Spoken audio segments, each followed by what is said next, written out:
Okay, y'all, welcome back to my channel. Today we are doing a Q&A, my first Q&A, and it's influencer Q&A. Influencer, content creator, blogger, whatever you call yourselves. I have asked a bunch of my supporters on Instagram if they had any questions about being an influencer, content creator, or blogger. So I'm going to take the questions I received and answer them here on YouTube. Why not, right? Because maybe you had the same questions, right? So let's get into it.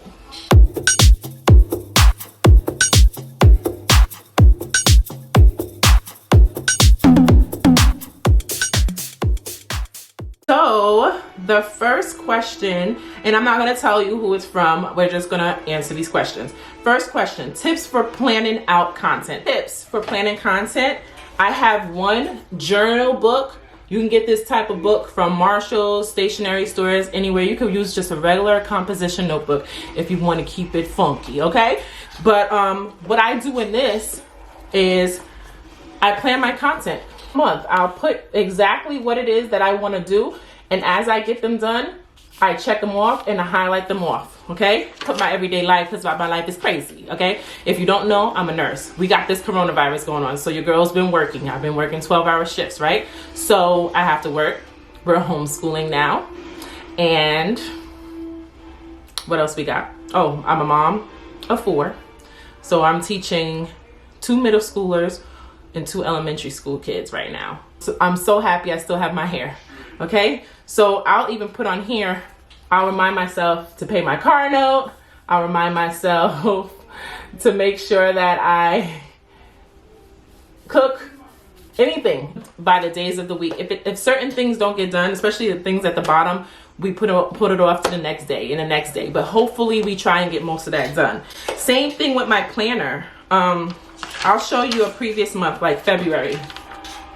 You see, booked and busy. Day for just administration. Maybe I'll just do my emails that day.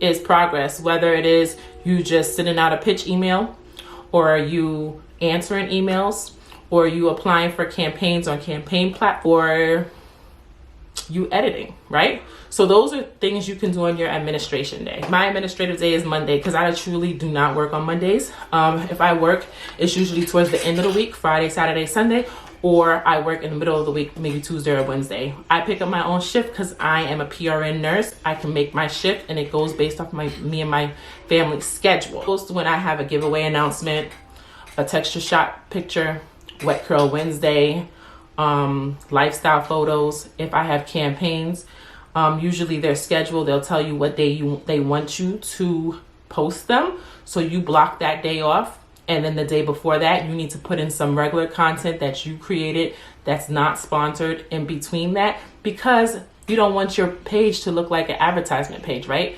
And at the end of the day, I do create regular content in between my content because your girl enjoys doing this. It's not all about money, but let me explain something to you, honey. I need to get paid.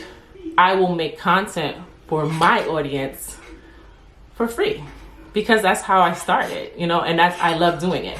So you won't ever see me be that girl that only posts when I have a campaign, because that's just not me right now. And even if and when I get to the point where I am getting campaigns every single day, or campaigns like multiple times a week, guess what? We're gonna make it so that it works, you know? I don't know, authenticity, genuine, me way harder. Although I am an advocate of getting paid, because I've seen people that don't know their worth, that say, oh, I don't want to do it for the money. I still know that this is an industry and it's a business. So I make sure to educate those who may not know. But if you still want to do you, that you do you. You do you, boo. But after a while, you probably will get tired of just doing this, and then and not receiving your pay, especially when you find out how much people are getting paid. You're gonna feel really dumb. I'm just like, you're gonna feel dumb, because you know why? I mean, everybody doesn't have, I didn't have the same feelings when I first went into it. I was just like a lot of ladies where they were like, I'm just doing this for fun. I enjoy it. I want to help people. Yeah, but when I found out this is a business and it's lucrative, even if you don't want to put the money into yourself, you can always put your money into something else and make it a good cause. So why not? Question on what's the hardest and then the most rewarding part of creating for you? The hardest part of creating is sacrificing that time to create, especially when you are booked and have more than one campaign during the week and you still want to create and you still have to work and you still have children that want all of your attention, all of them, all 4 of them. I truly wake up. I sacrifice. I'll wake up extra early before my kids at 5 in the morning to get things done, so I don't lose out time on being their mother and being a good wife, on top of still doing what I need to do. My husband is very, very involved and he helps me a lot, down to getting the things that I need for my content to make it even more cute. You know, he's amazing. So I have a good partner. He's my partner in life. He's been my partner since we were 15. So I get mushy. You have people who support you, it becomes easier. I don't know what it feels like to have people not support you and you still have to do everything on your own, but I still would make a way because I'm resilient and I'm just that type of person. What's rewarding is when I get messages such as I've been instrumental to somebody in their lives. I've helped them make the decision that they wanted when it comes to maybe nursing. A woman that lost her mother and how much my bond with my kids really make her remember her mother in a happy setting. I've gotten so many great DMs, so that's the most rewarding part. And out when I feel like it's all for nothing and I feel like just weird about the space, because the space can be crazy sometimes, but it's up to you to create a happy space. So I decided to make sure I have a happy space. And you know what I did? I X people out, I unfollow, I do whatever I can do to make Tiffany feel good, right? So the rewarding part is that I met so many amazing women in that circle that I created for determined women to do the damn thing and to see the growth after helping a lot of women in this industry and see where they were and where they're at now and them getting their bag. That makes me happy. Another one that I received was, can you grow your page with 2 niches? You can still grow your page with 2 niches. I got like basically 2 niches, 3 niches. I'll talk about family. I'll talk about lifestyle, skin, lotion, even houseware. I mean, I'll talk about whatever I want because it's my page. Right? It's my page, right? Go figure. So, and that's the thing. I had to gear my audience and make my audience see that you're not only going to see natural hair from Tiffany, you're going to get beauty. You may get some skincare because you know your girl has issues and had issues with her skin, and I'm trying to get that shit together.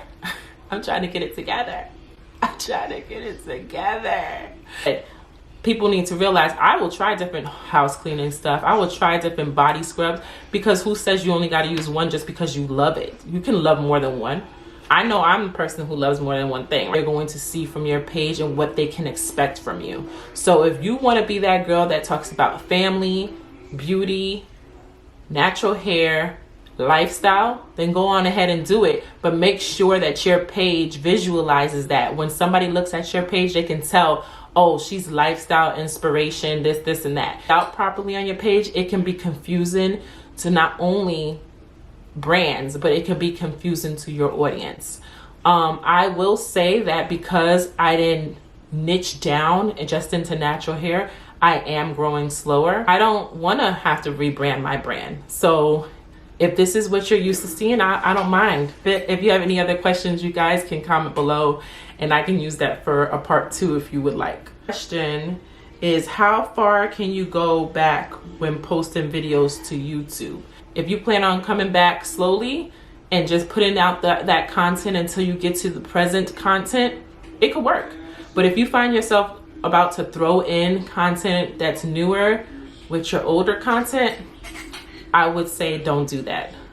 Because people are going to be like, confused, like, okay, I thought her hair looked like this, or why does she look like this in this video? Like, you know, they kind of be, you know, people pay attention to things. You'd be surprised. But I think the furthest you can go back is maybe 3 months, especially if you haven't had any drastic changes in between those months.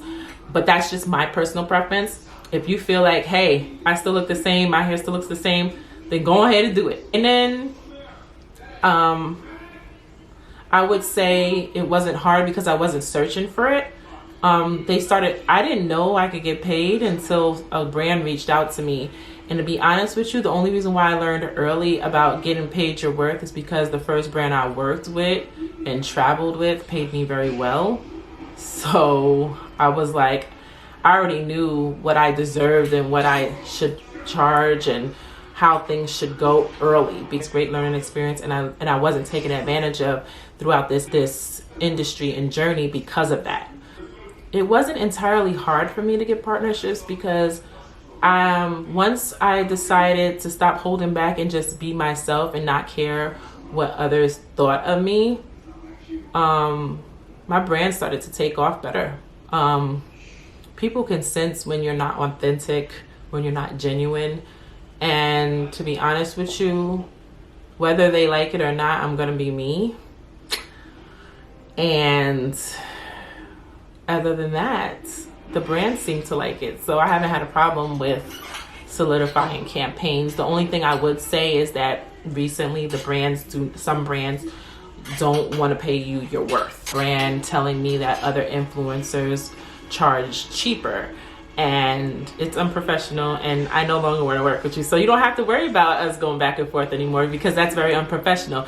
If those other people charge different from me, then go back to them, or say that's out of my budget, or negotiate, which I'm not going to negotiate, especially if you're asking for a lot. I will negotiate if it's long-term content, but I hope I've answered all of y'all questions thoroughly and as accurately as possible. If you still have questions, put them down below and I will make a part 2. Well, thank you so much for tuning in. If you haven't liked and subscribed, make sure you like and subscribe. This was a Q&A by the questions that were asked in my Instagram question in my stories. These were questions from there, but if you have any other questions, we could do a part 2, okay? So thank you guys for watching. Peace out.